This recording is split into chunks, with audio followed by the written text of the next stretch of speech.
So I was playing at the gym the other day and I got this huge urge to do an Coluna tutorial. This is actually a move that's very near and dear to my heart because it was one of the first floreos that I was able to add to the joda that was more intermediate, almost advanced. And it's a move that you may also hear out there being called the gumbi or also as the au exquisito.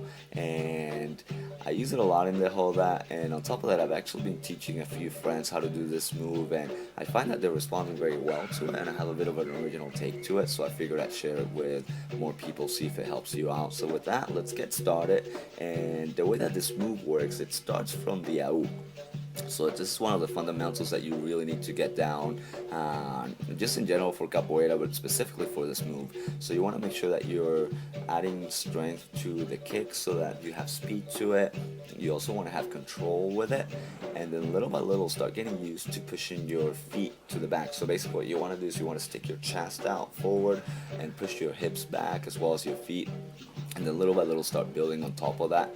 Then the other thing that you want to do is you want to start building a little bit of a distance between the plane that your feet are in and then your hands are in. So you want to have your hands in a plane that's ahead of your feet, and you'll see that your feet will naturally start sort of falling towards the back when you do this. And make sure that you got this down really strongly. Again, I can't stress this enough, without learning this you won't be able to get this move down. And so once you get that down, then there's another drill that I really like, and it's built to teach you how to again build that distance between the plane that your feet are in and the plane that your hands are in. And the drill starts with a crouched down position, and what you're gonna do is you're gonna put your hands on a plane that's ahead of your feet, but in front of your feet. And oh, but wait, I need to teach you another skill in order to get this thing down. In case that you don't know this just yet, this is called a ponchi. It means bridge, and it starts from a position where you're laying down face up. You put your hands behind your shoulders, and then you push up. And this is going to put a little bit of stress on your shoulder joints, so just be careful with it, but you definitely want to build it. And then one way to build that flexibility and strength on that position is to do the punchy and then straighten out your legs slightly till you feel a bit of a stretch on your shoulders. With it, I used to do push-ups and different things.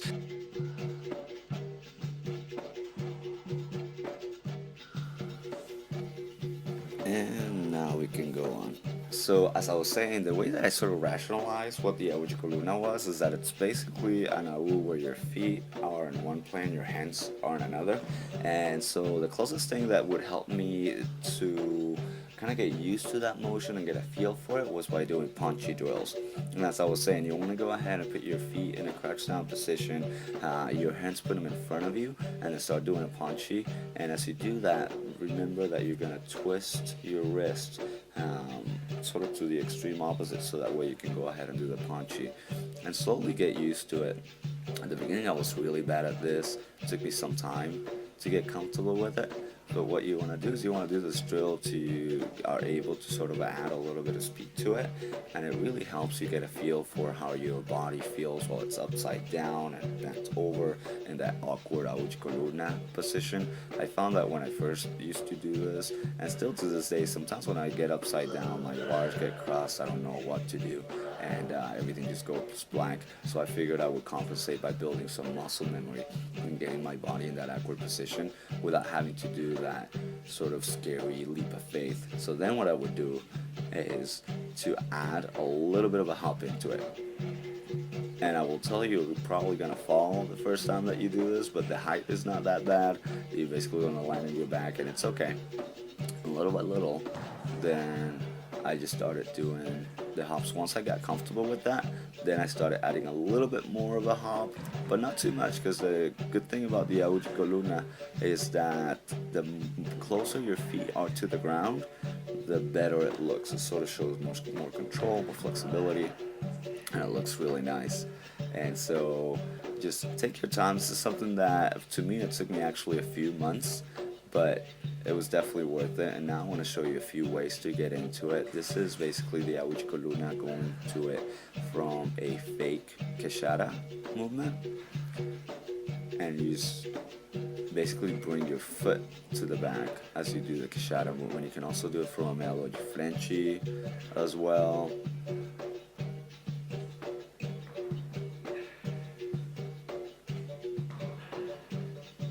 And as you can see, for example, when I do this from a melody Frenchy, if you throw that kick one way and then you do the AU the other way, it sort of helps to work as an esquiva, because if there's a kick coming your way, if you were doing an AU, you would hit it. But when you do AU esquisito or the AU de coluna, you're actually going to be able to evade it because your feet are not that high. This is another one that I really like. It's basically from a melody comparso that goes into negativa, and then you weave your hand through to do the AU de coluna. It took me some time to get this one, and that's where the punchy drill came handy, because I would do the punchy drill from that position to sort of get my body used to that.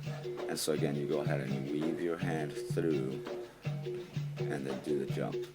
And as you can see, that's not my strongest side, but I'm still learning. I'm forcing myself to do it both ways. And I find that on this one, speed is my friend. So just keep on going, be persistent with it. It's a lot of fun. So I'm gonna keep on showing you some variations that you can add this move into and sort of get out of as well.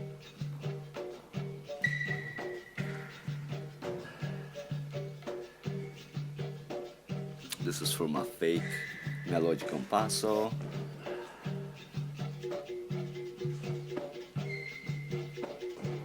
And just have fun with it.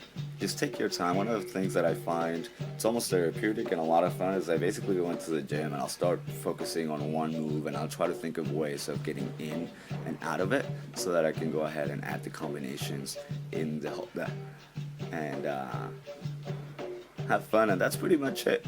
This is the AU Coluna. Some people call it the Gumbi, other people call it the AU Exquisito, and hopefully I'll see you guys getting this done more in the Joda.